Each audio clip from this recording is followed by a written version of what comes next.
Now Joseph had been taken down to Egypt, and Potiphar, an officer of Pharaoh, captain of the guard, an Egyptian, brought him from the Ishmaelites who had taken him down there.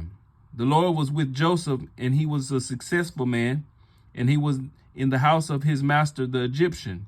And his master saw that the Lord was with him, and that the Lord made all he did to prosper in his hand.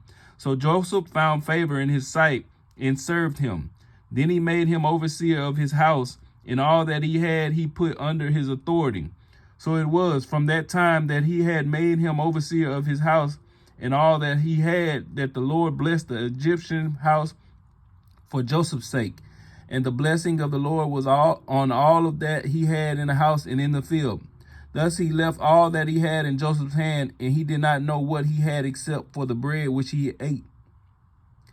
Now Joseph was handsome in form and appearance, and it came to pass after these things that his master's wife cast longing eyes on Joseph, and she said, "Lie with me." But he refused and said to his master's wife, "Look, my master does not know what it is with me in the house, and he has committed all that he has to my hand. There is no greater in this house than I, nor has he kept back anything from me but you, because you are his wife. How then can I do this great wickedness and sin against God?" So it was as she spoke to Joseph day by day that he did not heed her to lie with her or be with her.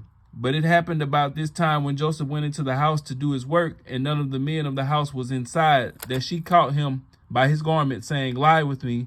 But he left his garment in her hand and fled and ran outside.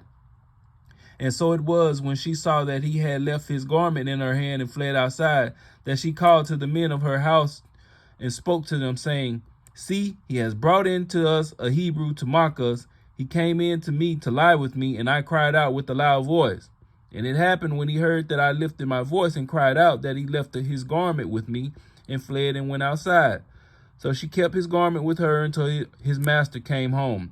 Then she spoke to him with words like these, saying, "The Hebrew slave servant whom you brought to us came to me to mock me. So it happened, as I lifted my voice and cried out, that he left his garment with me and fled outside. So it was, when his master heard the words which his wife spoke to him, saying, 'Your servant did this to me after this manner,' that his anger was aroused.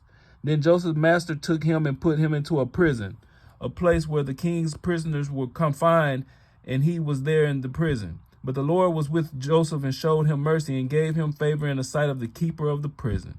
And the keeper of the prison committed to Joseph's hand all the prisoners who were in the prison, whatever they did